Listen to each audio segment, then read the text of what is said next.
Okay, hello and welcome to the third session of this six-part webinar series in support of Washington History Day educators. These webinars are brought to you by OSPI's Washington History Day program and the Washington State Council for the Social Studies.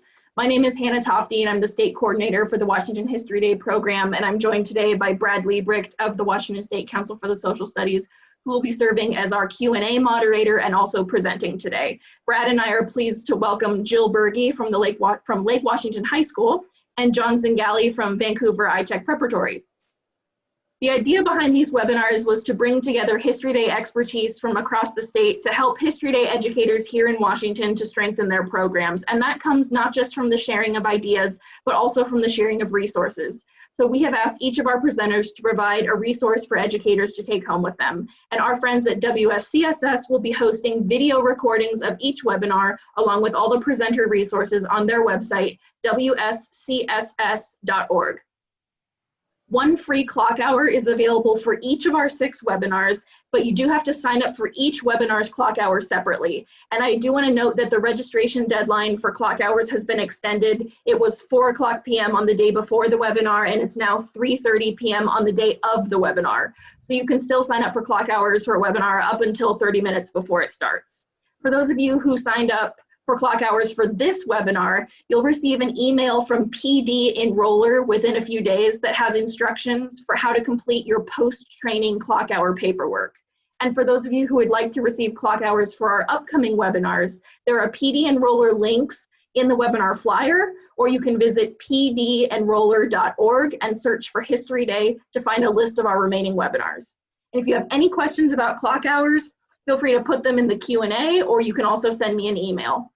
Today's webinar is titled History Day Teaching Tools, Noodle Tools, STEM Skills, and Google Classroom. We'll be hearing first from Jill Berge on how educators can use Noodle Tools to help manage their History Day programs. But just a few Zoom logistics before we begin. We're Zooming in webinar format today, so audio and video capabilities are only enabled for presenters. So as attendees, you do not need to worry about muting yourselves or turning your video on or off during the presentations. However, we would absolutely love for you to engage with us and our presenters through the Q&A function, which should be found at the bottom of your screen. Feel free to put any questions you have for the presenters in the Q&A at any time, and Brad or I will relay your questions to them. I'm now happy to turn things over to Jill. Thank you.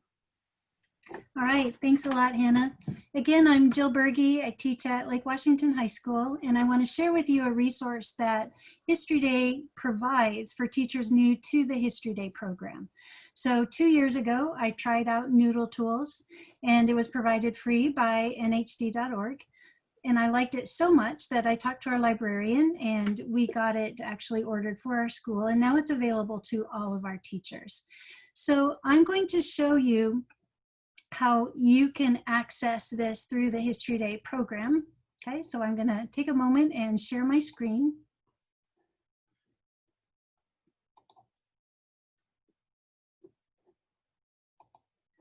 Here we are on the NHD website.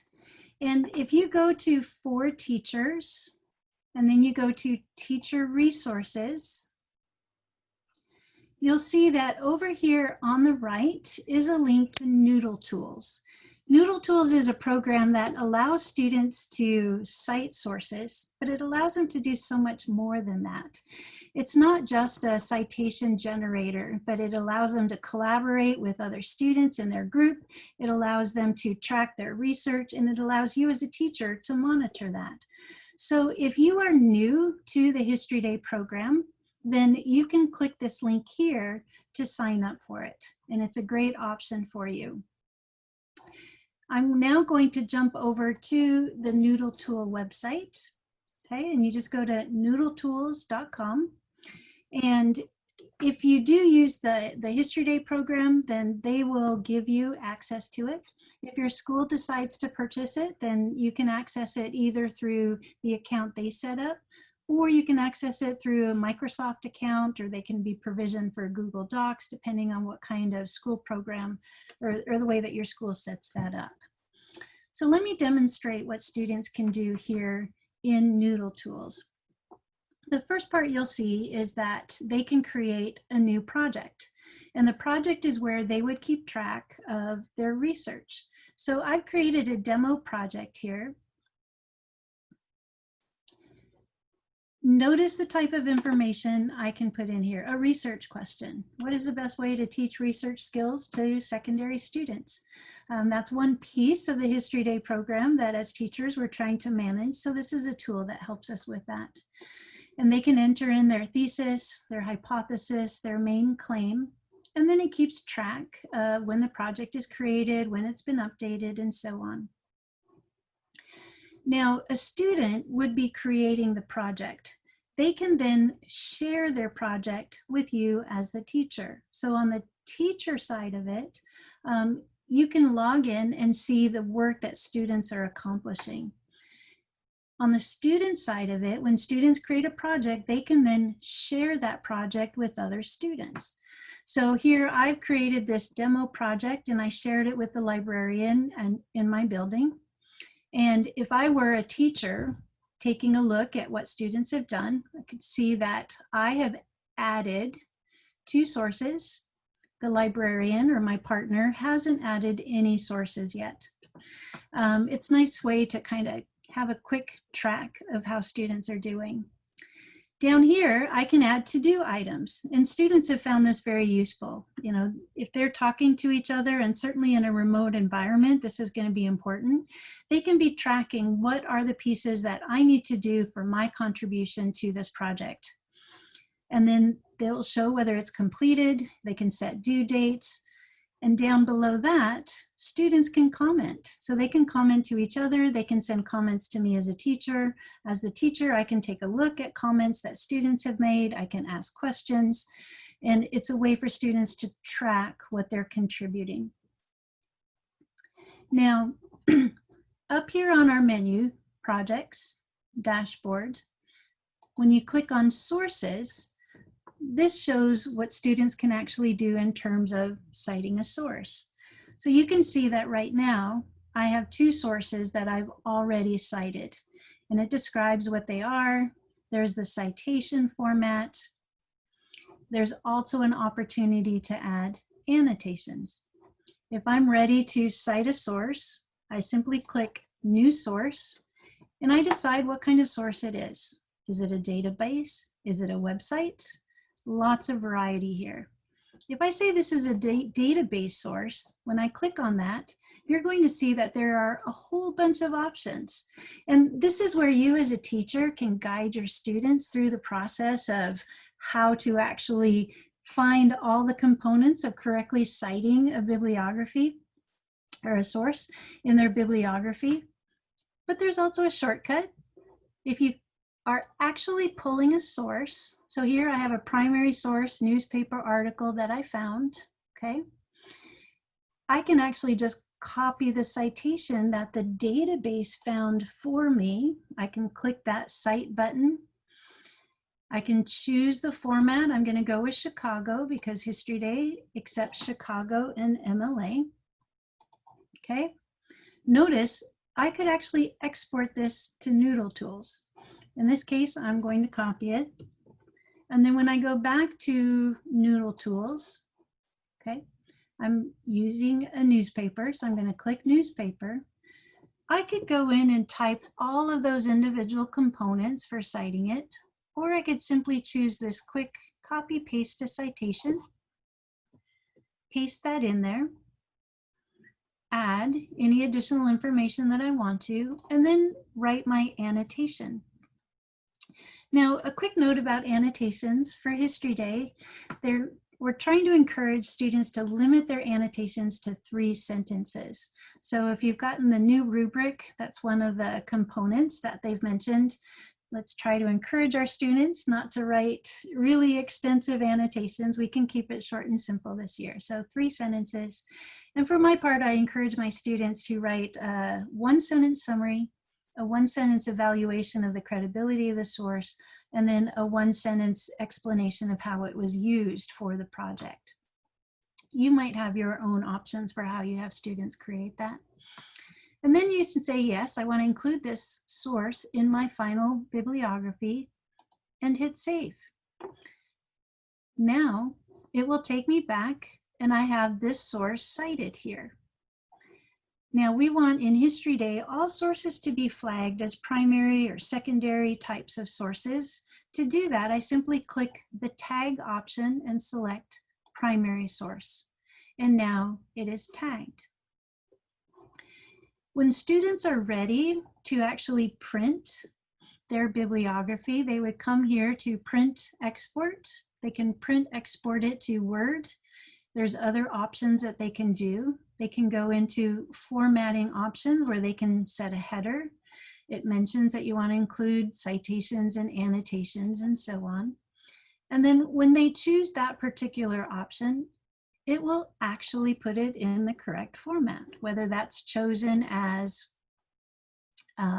Chicago style or MLA or not. Now, if I drag this over, I'm not sure if you're actually able to see what I just printed. I think you're limited to my,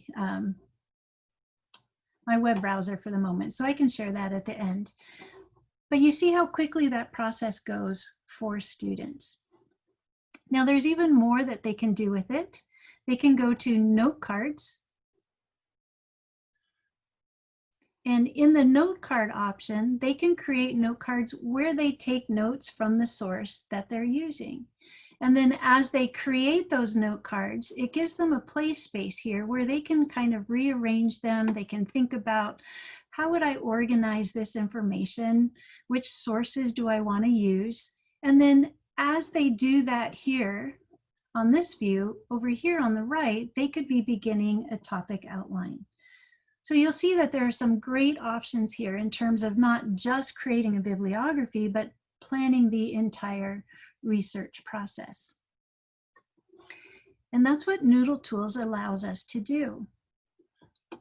I've created as a kind of supporting handout, a student directions page for Noodle Tools. And this guides them through the process of logging in, how to start a new project. You'll notice that they have the options to choose whether this is going to be an MLA, APA, or Chicago style. And they can choose a citation level. So if you're working with 6th graders, you might choose to have a junior citation level. If you're working with seniors, you might choose to have the advanced level. And then it guides them through sharing a project with their teacher, setting up a collaboration project with classmates, and then how to actually cite the sources and so on. There's that option for the quick copy paste or the more detailed process. It discusses how they can create note cards, the type of information they can type in, and it shows them how they can play around with that bird's eye view organizer. So I hope this is a valuable resource that you could give to your students in terms of using Noodle Tools. And I have a separate document that gives teachers directions as well. So it describes how you can request an account set up through the History Day program if you're new to History Day. It talks about student setup, describes what can be done with Noodle Tools, and then it breaks it out in terms of actually using the different programs or using the different aspects of the program. At this point, I'd like to see if you have any questions for me. Is there more I can do to show you about this program and talk a little bit, if you need me to, about how I use it in my classroom? Questions or? So Jill, could you maybe walk us through how a teacher would be able to use this in your class? Is it a subscription service? Is there maybe like a level of it that teachers could use if they can't get the full Sure. program? So as I mentioned, the first year that I did it, I got the free account, and that actually was free for every teacher in my building. So that was terrific, because then I had other history teachers who started using it and were like, this is amazing, can we get this? And then the librarian got a grant from the PTSA to pay for a school-wide subscription the next year. And I hesitate to give amounts because, you know, that was 2 years ago, so I don't know what the current amounts are, but it was about $600 for the school, which was something within the affordability range for our PTSA. And then we liked it so much that we actually asked our school district to consider buying a subscription service for the entire school district, and they did. And again, the cost of that was something that, as a teacher who's been on our district capital technology levy committee and seeing what districts pay for some pretty robust programs, it was really affordable.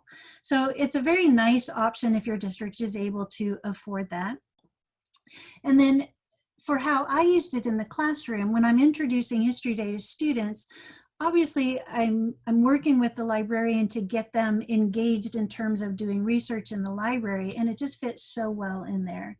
And I'm excited about having it this year in this remote environment, because we're going to be showing kids how to access online databases.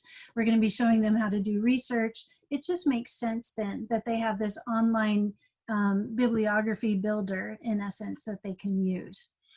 I did want to mention, I mentioned databases going in through like King County Library databases as great resources for students. Also the Library of Congress, where we want to send students to find primary sources in their research. And again, it just works so well. So here's an example. I picked the Telegraph as my kind of sample. Communication in history, right? The key to understanding. This might be something students want to investigate. I found this primary source. If I scroll down to the bottom of it, again, the Library of Congress cites it for me. So I can simply copy this information, and then I could go back into Noodle Tools, and then in my project, create a new source and paste that in. And students are going to become very adept at this process. They will love it. My son teaches,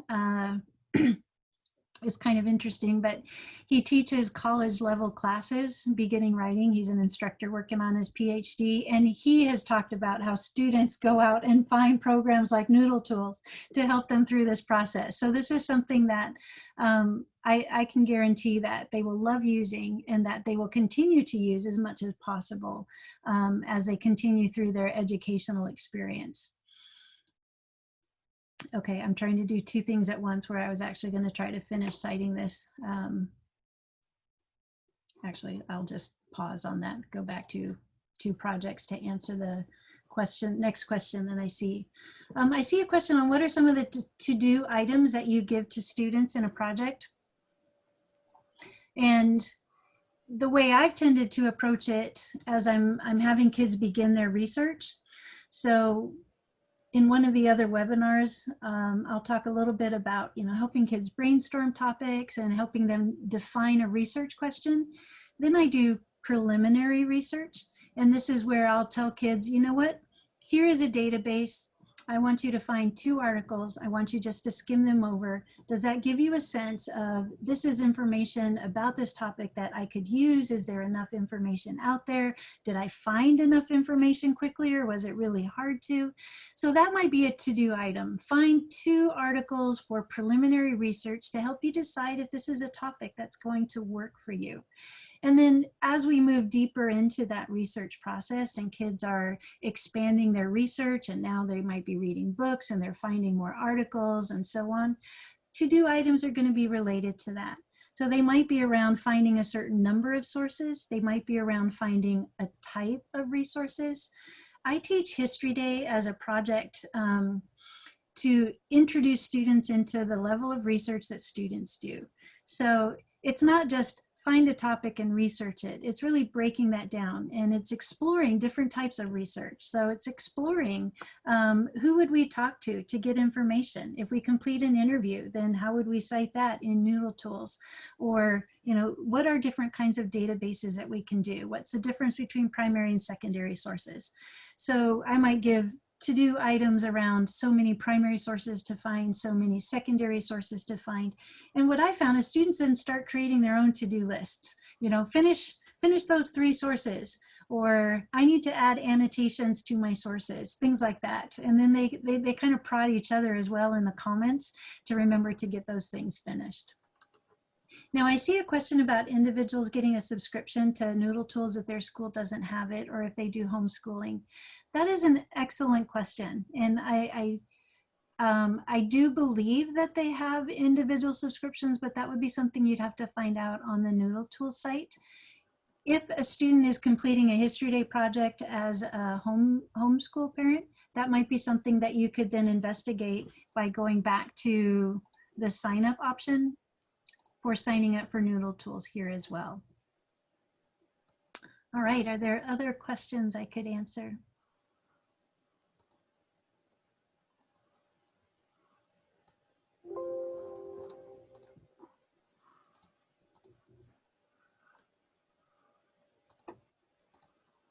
Let's see. There's another one. Jill, there was a question about sharing these documents. And so I believe you've already shared them with me, so I'll make sure they get on the folder that'll be on the WSS website. We have one thing we need to fix with that, but it should be up there in a couple of days. Great, thank you. Yeah, a good reminder. So yeah, you'll have the student directions and the teacher directions available as supporting material, and you can find those on the WSCSS website. Okay, if there's no further questions, I will stop sharing my screen and allow Hannah to introduce our next speaker. Yeah, and I just want to mention also, I know I mentioned this in a previous webinar too, but our friends at the Colonial Dames chapter of the state of Washington provide teacher scholarships for things just like this. And so if you visit nscdawa.org and go to the teacher scholarships tab, the Colonial Dames do teacher scholarships every year for History Day teachers specifically. They're big supporters of this program, and they can help you provide materials and programs like this for your classroom. So I would encourage you to check that out if you're thinking about Noodle Tools and maybe there's not funding in your school or district to support it. Thank you, Jill, for that demonstration. That was so helpful. And Noodle Tools, I can see why you use it every year. It is just so comprehensive and well aligned to the History Day program and very impressive. I am thrilled to also welcome John Zingale to talk to us about incorporating STEM skills, or maybe finding the STEM skills that are already inherent within History Day. So I'm happy to turn it over to you, John.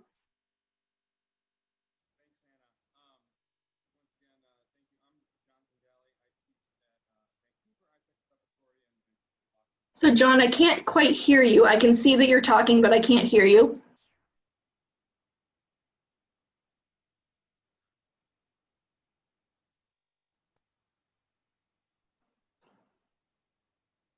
We'll give John just a minute. He's probably grabbing a microphone.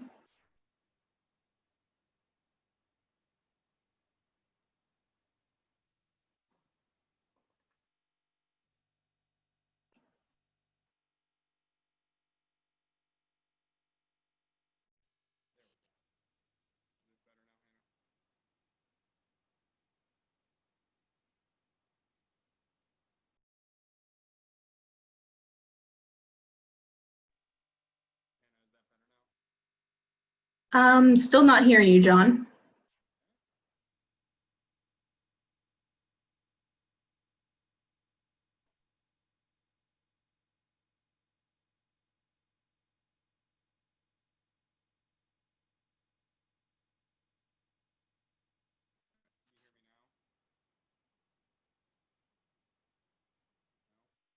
Can't hear you.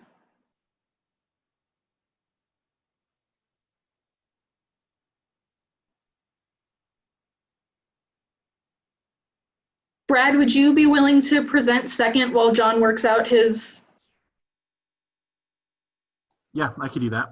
Okay, so John, take the time that you need to figure that out, and we'll just jump to Brad talking about Google Classroom.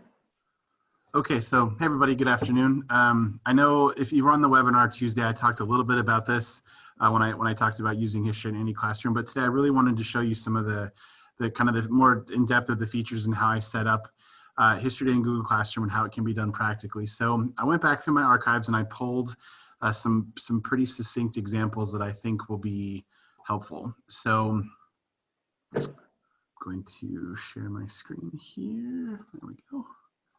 Okay, so this is a class that I did this is my 2018 school year, and if you're familiar with using Google Classroom, I know some schools use Microsoft Teams, but I imagine they're pretty similar in both. We don't use Teams, but you could do the same thing in both, from what I understand of Teams. So we started by using the Dig Deep CBA like we talked about before. We usually break it up in a couple different tasks to give students some space to kind of explore the History Day topics. And then we move into the essay that's sort of the more of the summative part of that unit of our class.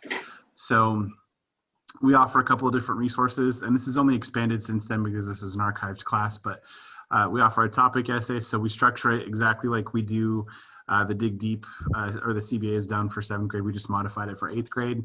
We also have been creating a list of places students can go online to look for primary sources that don't require a login. So that's been really helpful. But we've also incorporated different History Day materials. The biggest one, and I lost some functionality because this class is archived, but we started, this is back when we were doing History Day in the early winter, when we were doing it in January. So we had a list of everything students needed to do, the due dates and everything, so they could build it into their Google calendars. Some students liked when we put it in Google directly for them, and some did not. So we kind of gave them the choice. So I put it on here saying, if you want to create individual appointments, if they're assignments, they'll pop up. So this was our NHT schedule that particular year. So really it kind of goes back to that working backwards that a lot of teachers are looking at these days with remote learning. So starting with your end in mind and then kind of working your way back from that transition. So taking a look at that, once we got that part finished, so that was in the whole group Google Classroom. So this was I think this was my second period Google Classroom that particular year. So once we get done into that, I wanted to show you kind of the update since we've done that since then. So what we added here is we put in sort of a whole History Day section in our standard Google Classroom. So there's revisions because we wanted students to revise, and I booted all the students out of here. So it looks like there's nothing in here, but we also did websites. So for students who definitely did not want to compete in the contest, but we still had them complete an NHD style project using Google Sites instead of the Web Central. And a lot of that was for accessibility too. We have a lot of students who can't commit to a Saturday event or didn't have things on. So we tried to keep everything as Chromebook friendly as possible because all of our students have a Chromebook and they can work on those things without Wi-Fi, and then it will upload when they come here to school. So we added different things. I also wanted to point out that History Day is very easy to differentiate and personalize in Google Classroom. So these three, it looks like we assigned the same thing 3 times. We technically did. It's the same assignment, so it's that same research paper. What we did with it is we took it and we tiered it based on student abilities. So we looked at different factors. We looked at their IEPs in case some of them had IEP considerations. So we modified their projects to conform with those requirements. We looked at students' reading levels. We looked at students' test data, all kinds of different things that we could use to make sure we had students at the right level of qualification, because we want to push our students, but also didn't want to give them a task that they wouldn't be able to complete. So there's always a bit of a balance there, and I think we're getting better at achieving that. We've started working more closely with our partners in special ed and our ELA colleagues across the hall, so that we can sort of integrate more program areas into curriculum. I know John's going to talk more about how he touches with science and technology. We've been really working on focusing with English language arts and technology in our own space, so I think he might be a little bit further ahead of where we are on some of those areas. We also wanted to make sure, because if you're not familiar with Google Classroom, you can make these things called threads. So we added in different threads with different things. So this particular thread it talks about making a research paper. We put in a template for them. So we have a couple of students who come in every year that have never really done a research paper before. So we create a template for them so they can follow along. We give them different topic lists. We give them examples so they can see what their work should look like, hopefully towards the end, to give them a good model. We also give them ideas. We talked about different ideas. We had them fill out a form kind of letting us know what they were interested in, so I could see if I knew anything about it or if I needed to start gathering resources. I'm sure John can attest to this as well, but sometimes you get clusters of students who are interested in something that you as a teacher don't know anything about. And so it's kind of nice if I know what they're looking at ahead of time. So by the time we get to the actual NHD work, I've had a little bit of prep time to pull books or resources for them that maybe I didn't already have on hand. So basically we use Google Classroom to kind of better manage our NHT workflow so that we could provide a better experience to students and also manage their workload for us so that we weren't overwhelmed or they didn't have to wait too long for, I keep saying us because I had a student teacher last fall, but so we tried to organize it in a way that he and I could respond quickly, and then I've been working on it and making it in a way that I can respond quickly. The other cool thing that I wanted to show you really quick, and I had to do some, I'm actually a little, it's kind of some sloppy cut and paste, so I didn't put a student's name or grade in here, but I wanted to show you, I gotta switch screen shares. A new feature in Google Classroom, they just unrolled it. I was a beta tester for it, but they're called originality reports. It's called Google Assignment, I think. And basically what this does, and you can see here, I cropped off the top where the student's name was, but this is a student from my class last year. This was his originality report for his paper. And so what Google does is that they run this report, they scan the student's project, or I should say essay in this case, and they tell you how much of it they flagged from another website, how much is cited or quoted, the percentage, and how many incidents. And then if there's something that matched directly from a web source that Google could find, and I got to tell you, it found everything. It found stuff on Google Books. It found stuff from Wikipedia. I mean, there was the gamut. So in this particular case, this student had a really low percentage of things. So he put a lot of work into his writing. The only thing I would urge you to do is if you do that, sometimes the students will look at it and say, oh, I have 15% of stuff that's quoted. That must mean I cheated. No, that's not necessarily it. It just depends on what they're doing. So we had to spend quite a bit of time once we got this tool, because I was approved as a beta tester about midway through, like probably halfway through our history day process. So we had to go back because they were asking like, well, what are these reports? Can I run more than one of them? The answer is yes, they can run, I believe it's 3 per assignment, but as a teacher, you can run unlimited ones. So if you need to do another one for them, you can do that.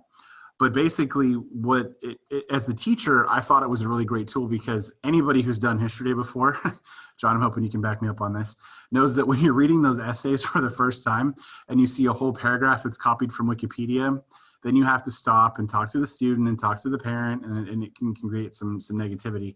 But what this really does is it lets the student know, Google already found this, so Mr. Liebrecht's going to see it when he looks at my paper. So then it really does kind of put the onus back on the student to really either consider how much text they're using that's not theirs. NHT is talking a lot about more student voice in their projects, and I tend to get a lot of students that write papers or do documentaries. And so this is a really great way for them to really see how much of their work is cited. I've been a student a long time myself, and I'm sure that I've definitely quoted more liberally than I absolutely needed to. So it really is another way to kind of give students a chance to examine and reflect on their writing. This was huge for us. I mean, it dealt with the plagiarism problems, which was nice. I usually don't have too many of those, but there's always a few.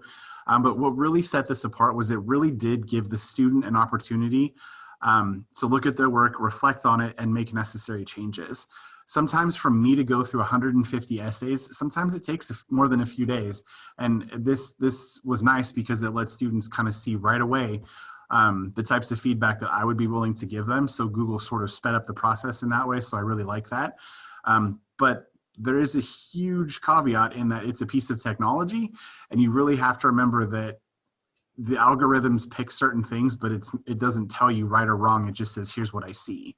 So you really have to then have a conversation with the students and say, okay, think critically, like, what is this saying? So if Google is telling me, that flagged, okay, 2 things, but then I might down here, not in this case, but if I see like 50% of my paper is not my work, like it's something I quoted, is that really your work? And so then we have, another conversation about that. So I think personally, it made the process much more efficient. So if you don't use Google Classroom, I'm not sure if Microsoft has an equivalent thing. I'm sure they will with John saying yes. So I'm sure he'll tell you about that one next. But if you use Google Classroom, it's an absolute must. I wouldn't do History Day now without a tool like that, now that I know that one exists. So it's definitely made the students' writing better, and it's also helped me make their research process a little more efficient. The last thing I want to show you is something that took me a little while to do because it just did. But once I started, once I kind of got around it, it was really easy. I have too many windows open. Okay, one more screen share, not two. Okay, so, okay. So the last thing I did was I made a Google Classroom for each type of project. So I have one for documentaries, papers, exhibits, performances, and websites.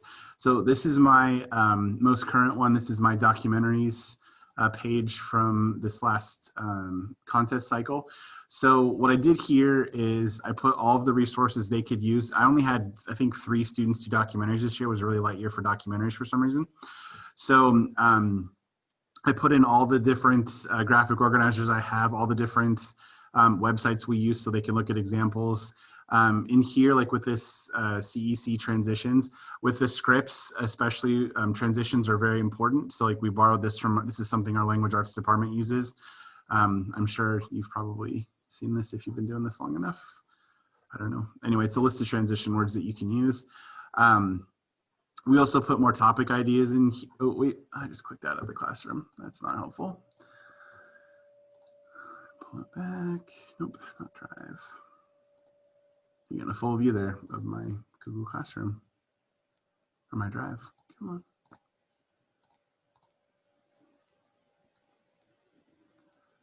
It's going too fast. I clicked the wrong window there. So the other nice thing about it too is that since it's archived, I can make copies of it if I need to, or I can update it that way so you don't always have to redo everything. That is really helpful. Okay, so you can also, in the Classroom tab, the other thing I really liked about it was it gave me a space to efficiently collect papers. Usually before, I would carry around these huge, like this huge box thing on wheels that had copies of all my students' process papers and everything in it. So I had it there at the contest if they lost it or there was a problem. But now with Google Classroom and Google Drive, I don't really need that because everything's here. So I have the students submit copies of their bibliographies. I have examples here to help them write it. There's a thing about annotations review from our lesson because annotations are always a struggle, at least with my 8th graders. But they also, at the end, they have to turn in a copy of their link to me. So like if, especially for judging, if they leave the second round because they don't have to be there, but I'm there, like I can have the link for them. So it's really easy. It also eliminates the problem with I lost my thumb drive. So it's very helpful to have everything as YouTube because we're a Google school. So we have, all the kids have YouTube accounts. But it really is nice, just a nice way to kind of to gather everything together in a one space.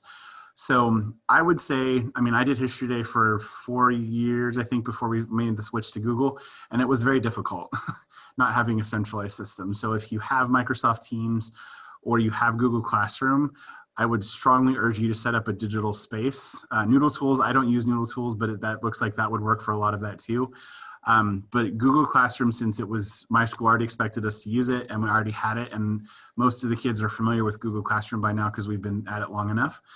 They were able to effectively make that transition, and it has just saved me a lot of headache.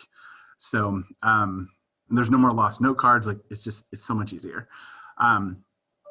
So I see a question here in the chat about what is that called again? It's called Google Assignment, but really the originality reports. So when a student submits an assignment, they'll be able to run an originality report, and I believe you can enable that when you create the assignment. It's been a while since I've done it. But it's really, really cool. It's like I said, it saved me a lot of time, but the thing was called Google Assignment. And like I said, it should be, I think it's been incorporated. I think that's the last email I got from Google about it. It was saying it's been rolled into the regular Google Classroom features, and John's nodding his head. So it's good someone else has seen it. And we have a comment. Yeah, you enable it when you assign. So the students will come and ask me, though. I will give you this bit of advice, though. They will run those originality reports very quickly, and sometimes it literally tells them it may take a few minutes because it scans the internet. So it does take that 2 minutes. And one time I had a student click the button 3 times in 5 seconds, and he ran all 3 of his reports. So every time he wanted to run one, I had to do it for him because he already used his limit. So I would maybe mention that to them first. But that's a pretty small thing because you can just run it for them. And it's also really helpful if you do have a plagiarism problem and you don't want to, sometimes parents don't necessarily believe the teacher on the first pass. You can just print, John's smiling. You could just print off that originality report or download it as a PDF and email it to them, or just have it printed off at the meeting. That's happened once. So it's really easy because it's like, well, you know, it takes the onus off you as a teacher because you're not calling the student not truthful, but it's like, no, Google saw this and I looked at it and I happen to agree, like there's some striking similarities between your child's project and the National Park Service website. So, you know, that kind of how that goes. So Google Classroom, very, very helpful. I strongly suggest using a learning management system if you aren't already, and especially if it's one that your school's already built into. It saves a lot of time and frustration on your part. The other thing I do too is, and I don't have anything, I'll stop sharing because I don't have anything to show you with that necessarily. But I also started keeping track of what my students were doing. So on my Z Drive on our school network, every time I find a primary source about a particular topic, I just save it in a folder. And then if a student needs it or they ask for it, or they'll say like, oh, this is behind the New York Times paywall because I have a code for that. You know, I can help them get at it if they just let me know what it is. But I find especially if you're scanning secondary sources a lot, because I have a classroom library that I sometimes don't let kids take books from, depending on what it is. So it's really helpful to have kind of that central space to store those things. So that is really all I have about that. If there's any other questions about using Google Classroom, I can take them. Looks like John's got his microphone ready to go. I think so. Can you hear me? Yeah, there we go. I had switched. We just got new computers last week, and apparently my microphone, I still have to figure that one out. But well, it was working before, so it was just bad luck, John. But thank you for making the switch, and thank you, Brad, for that explanation of your amazing Google Classroom setup. I think it's so helpful for educators to kind of see the infrastructural setup that experienced History Day teachers are using. So I appreciate that from Brad and from Jill. So John, I'll turn it over to you. Thank you. And I just want to make another plug, Brad. Some of you may not have Google Classroom, but you may have access to Canvas, which is the other big LMS. I know all of the colleges around the state use that, so that's what we use down in Vancouver, because so many of our kids are taking college courses either at WSU Vancouver and the like, and that way they know the same platform. But you can do the exact same stuff. The names of things are different, but you can do the exact same things. And whenever you're doing a project, like Brad and I do this with every single 7th and 8th grader in my entire school. You need to keep it organized, especially for middle schoolers.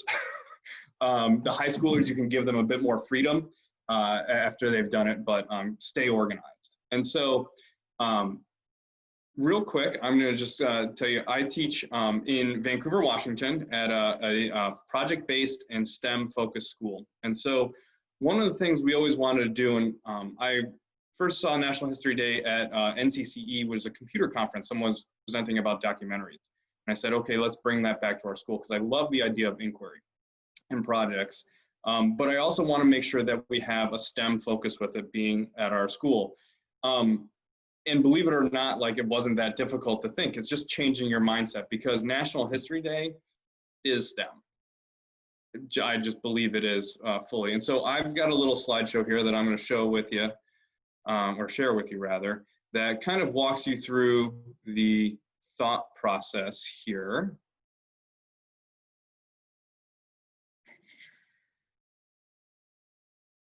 Okay. I'm like a student. I have so many tabs open already. And so really, what I love about History Day first and foremost is it's inquiry. And you can't rush through it. That's one of the big things, is you can't rush through it. And so the first thing we need to think of is social studies as the subject is actually the convergence of many different areas of study. It's more than just history, right? This is straight from the National Council of Social Studies. It incorporates economics, civics, all those things, and even math and science. And so all of these things are kind of inherently there within National History Day. Sometimes as humanities or social studies teachers, we don't look for them because that's not our lens that we're trying to look for. But National History Day and STEM are a natural fit. So one of the reasons I say this too is there's always been this big push in education recently to push STEM skills and all of these different things, but we can't forget about history. And History Day is a great way to say, look, we're going to build these skills within our students, but then also integrate in STEM fluency and STEM pieces as well. So for those that aren't aware, STEM stands for science, technology, engineering, and math.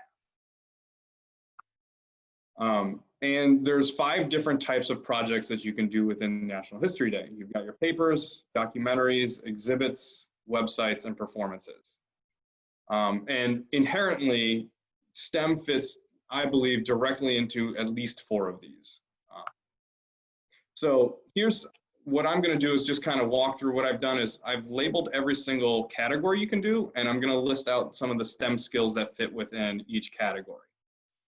So obviously, if you're writing a paper, you're still doing digital research. You're becoming more functionally literate with computers. You're doing some word processing, and you've got citations. Where the rubber really starts to hit the road is in the other 4 categories. If your students are creating a documentary, they're doing digital research. And so one of the careers that they could do is like, you could just be good at research. You could be a media researcher or a film researcher. Especially a lot of films that are historically accurate have people on staff that fact check things to try to make it as accurate as possible. I think on the movie Lincoln, they had 17 historians working on that film or something to that effect.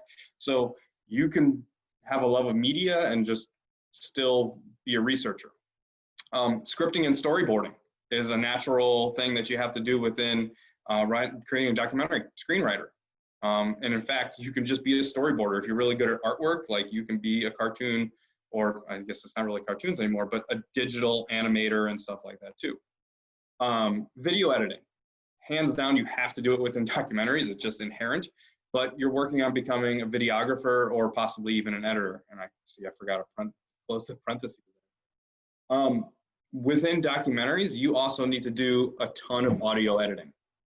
There's no ifs, ands, or around that. And so if you get good at that, you're also promoting, there's careers, you can be an audiographer or a sound engineer, learning how to do all of that stuff. Some things that don't happen in every documentary, but are also focused within this media world are just filming. If you're going to conduct an interview, you need to know how do you frame your shot, the rule of thirds. There's lots of STEM skills within photography and filming. Also lighting.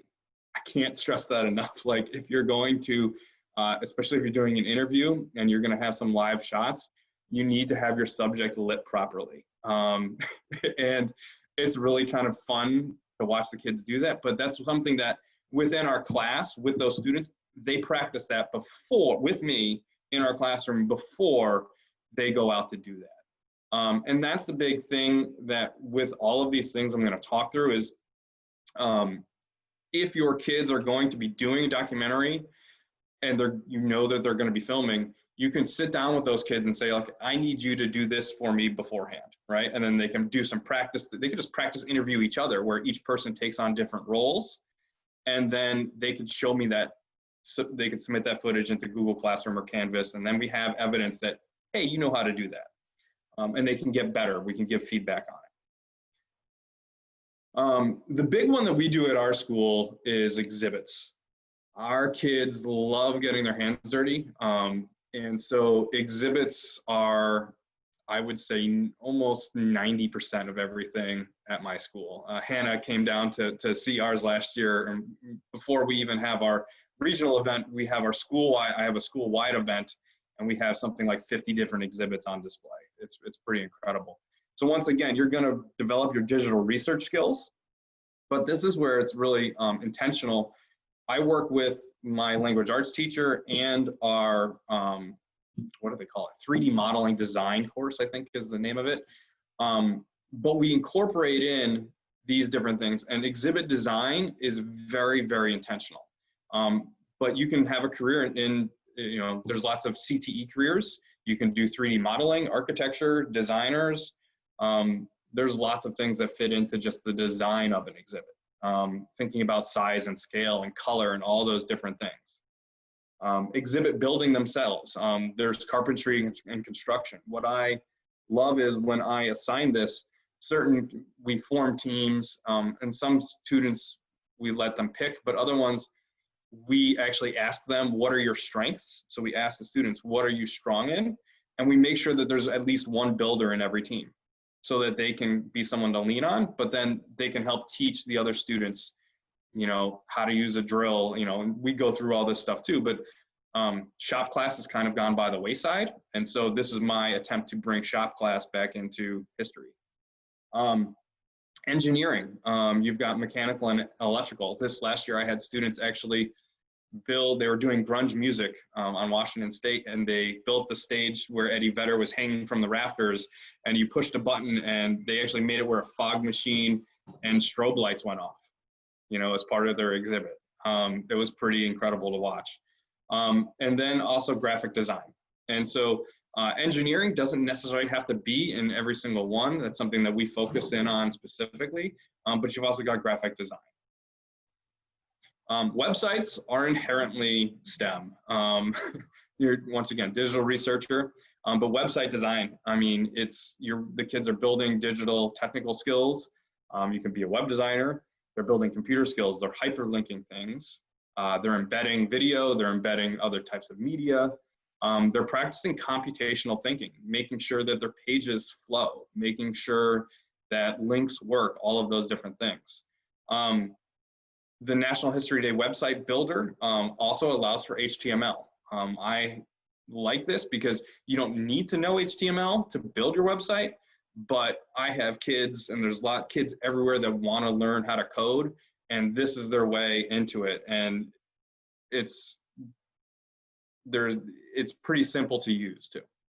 And obviously, if you're doing a website too, and you're incorporating media, you're doing some sort of audio and media production as well. And so once again, some of those same skills. And you could also have audio and media in your exhibits as well if you wanted to. The last one I'm going to talk about briefly is the performance category. I love this category. Unfortunately, not a ton of my kids like to do it, but what I love, I've been a judge of this is where I see some of the biggest and most exciting things happen sometimes, where they're scripting and storyboarding, right? So you could be a playwright. There's set design. I love watching and seeing the kids design sets, come up with creative solutions to what a prop is going to be. They can be prop designers. Once again, lighting comes into play here, and learning how to be a set designer or lighting technician, because as a teacher, we can't set that stuff up for them. The kids have to do that, and so they have to know how to set up the audio. They have to know how to set up the lighting. They have to set up all the props. And so once again, there's all these things that come into it. Costume design. It's really fun. A lot of my kids don't sew, but I have some that do actually sew their own costumes and stuff. And think of all the math involved with that. There's tons of it. And math with building museum exhibits, it's so much math and fractions, and it's real world application to that. And also you can do audio production as well within performances. And because you can recreate sounds, you can have a little soundtrack. I've seen kids play, if there's a helicopter coming, they're playing some type of little sounds to emulate all of that. And so here's how I like to try to incorporate these skills into National History Day. The first thing is be intentional. These things were always kind of there within National History Day. I just make sure that I call them out with the students so that they realize that there's a connection between what we're doing in National History Day and these other skills.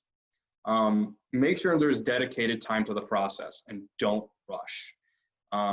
Once again, when we have the kids build things or go through and create their theses, or they're practicing the lighting, they have to submit samples to me. I have to see that before I let them move on. And it's good practice. You can always leverage other teachers. One of the big things at our school is to incorporate in multiple subjects into projects. I know that can't necessarily be the norm, but if you can reach out to other teachers that have some more experience with this and say, hey, I'm doing this, what can I bring in some of what you're teaching in your class into my classroom, and kids see that cross connections then, and it strengthens the learning a ton. Bring in outside experts. It is like people want, my experience is museums, local, statewide, what they want to help. They love interacting with kids. So you can do a Skype interview or Zoom or whatever you want to call with different types of people, different types of experts all the time. So that you remember, you don't have to be the expert on exhibit building. You just have to reach out and maybe someone can dedicate a half hour to you. Visit a museum. That's one of my biggest things. I do that every single year. Fortunately, probably not this year. But when we go, it's not just to look at the history, it's to actually look at the design of the exhibits. And so we make sure that they're looking for design elements. Find something that's scaled big, find something that's scaled small. How do those items play off of one another? Because that's important when you're building your exhibits too, because you have more things that are more important, you want to have larger, things that are not as important, or you can just do it by the opposite too, is having something in an empty space so that someone is drawn to that thing. All of those different things work really well. So here's some things too, is setting extra parameters. National History Day has things set in play in their rule book, but I always say, like, a four-sided exhibit in National History just means it says it has to be viewable on all four sides. I make it mandatory that it has to rotate. That's a piece where the kids have to figure out the engineering for it. If they're going to build a trifold, they have to make sure that it's put together in a way that can come apart in less than a minute. That's like a goal I set for them. And so those are design challenges that I'm setting forth within this. Also, when they do exhibits, they have to have at least one interactive element. Can you use hinges or simple machines and stuff like that to create something that's interactive for the judges or for the audience? We also make sure when they're designing it, it's not just a sketch of paper, but we also have them practice their CAD software design, and they actually do a 3D model of it using either SketchUp or Tinkercad. And they have to design it out digitally as well as on paper before we see it. So throughout this process, we're enhancing and we're calling out these different skills. So here's a couple examples. Here's an exhibit from 2 years ago. The students did it. This went to nationals. This model rocket, they made from scratch. The student found the plans to the V2 rocket on the internet, did the math and scaled it down to like 1/32 or whatever it was. This whole thing is laser cut circles. You can't see it, but like we have a laser. So they were able to like scale that down. That's all built from hand from students. And then they covered it, and there was so much involved in that. It was just incredible. Getting light sources to work. Here's one from this last year. They wanted to make sure it looked like the Hoovervilles in Seattle. So they recreated some Hoovervilles down here. We went to the Washington State History Museum where they have a replica Hooverville. So they used a 360 camera to create virtual reality so the judges can see what a Hooverville might have actually been like. They also were very intentional about like using wood. They wanted it to look like an old Hooverville, even to the tin roof and everything. This one here, the video, this will be available for you as well. I love that it stopped on the students needed a timeline, but they didn't want to take apart their entire exhibit. So instead of taking up like an entire side of their exhibit, they actually, all I did was say, watch The Price is Right. That's all I did. And then they're like, oh, we can do that. And so in 10 inches of space, they created a 4-foot spinning timeline. They designed that whole thing from scratch using like a curtain rod from like a closet or something like that. So kids are inherently creative, and by giving them these little challenges, it's just going to enhance their problem solving and their creativity and their engineering. For performances, I always say I mandate that you must have lighting elements, you must have audio. Each student is required to build at least a prop, right? So they're getting these different things. Same thing, they have to design out and do the layout, not just on paper, but they have to design it using CAD software. Websites, they have to have embedded media. And for me, I require some HTML code. So just like whether I'm using Google Classroom or Canvas, whatever code they're using, they send to me. so that I can see that, or I have them pull up their website and they show it to me. And once again, they have to do their design layout first. Documentaries must include music for me as well, not just audio narration. They have to use transitions between scenes. They have to show me that they can do these things. I make it mandatory that if they do an interview, they have to create student-created subtitles. They can't rely on YouTube to just caption that. Their video has to have that beforehand. Otherwise, they're not allowed to submit it. And once again, to storyboard, I found tons of success using something like Google Slides, where each slide is a scene, and this way you can just organize them. Hey, when you're sitting down in a team, you can move your scenes around very easily. So once again, you're just building digital technological skills so that when they're done, they know how to use these different technologies. And that's kind of what I've got. I know it's a lot. This presentation will be available to you as well. But the biggest thing is just being intentional with calling these things out, because they are inherently in National History Day to begin with.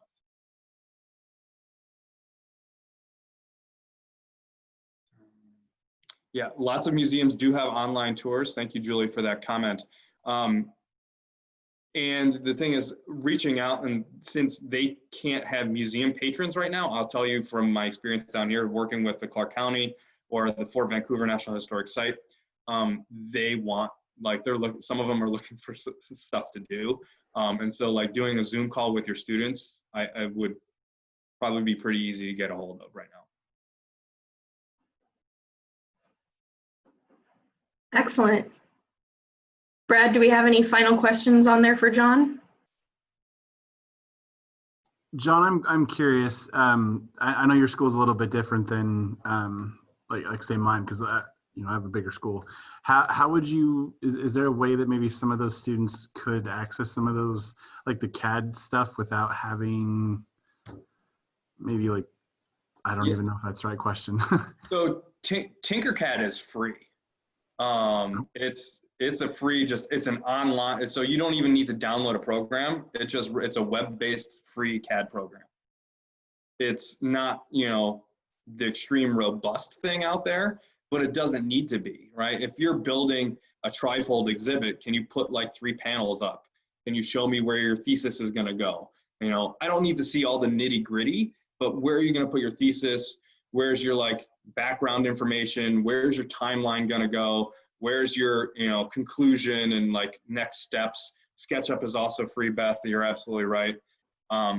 Either one of those, I'm not looking for a ton of detail, but I want them to make sure that they're intentional about thinking about where their stuff is gonna go. And trying to think about like size and scale. Some kids go, and this is where it's like, once again, you might, in your teams at your school, there might, like I've had kids, we were like just started the project and they get so passionate about this, and you know this, Brad, that you get some students that are just so passionate. You don't even have to assign, like it's due in like 4 weeks and they've got it done already. Like, and they're showing me like 3 different designs. And that's great. And, I still encourage every team member has to still submit one, because I want to see that every team member has thought through it. But there's free tools out there to do all of this. You can just do Google. You can even design an exhibit. This year I'm really thinking, how do you do exhibits in distance learning? So that's something I've been thinking about a lot this summer. And because we're not going to be able to build right away. And so what we're going to do is use either Photoshop or probably even just Google Slides and resize a slide to be about the size of an exhibit. So 4 foot by 21 inches. And each kid then is responsible for designing a side or putting elements onto every side. And so I have some extra digital tools that I know how to use, but then you can actually import those pictures into Tinkercad, right? And now all of a sudden those pictures are on your rotating exhibit, or they're on your trifold. And so you can actually design it digitally first. So like if we don't have our school-wide thing, we can still have a kind of virtual event. Myself and the other judges can judge it, and then if things clear up by the time regionals, like my ones that move on to regionals will be able to build, hopefully.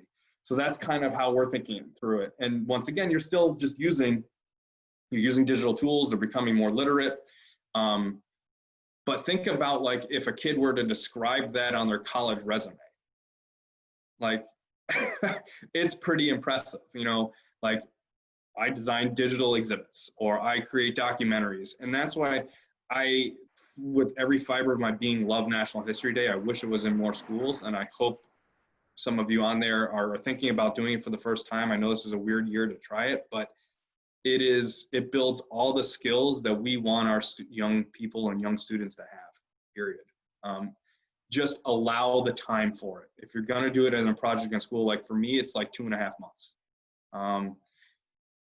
And I'm okay with that, and my principal's okay with that because they see the value in it.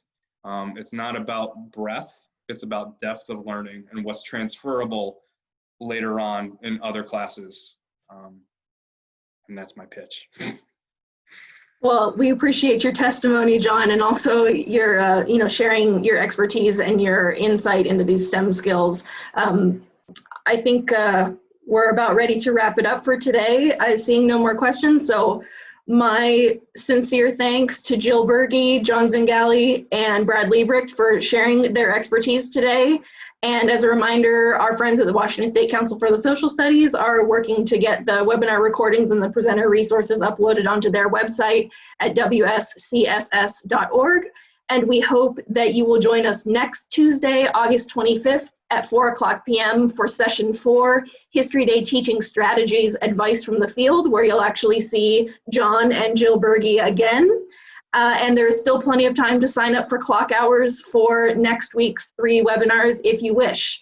I hope everyone has a great evening. Thank you again.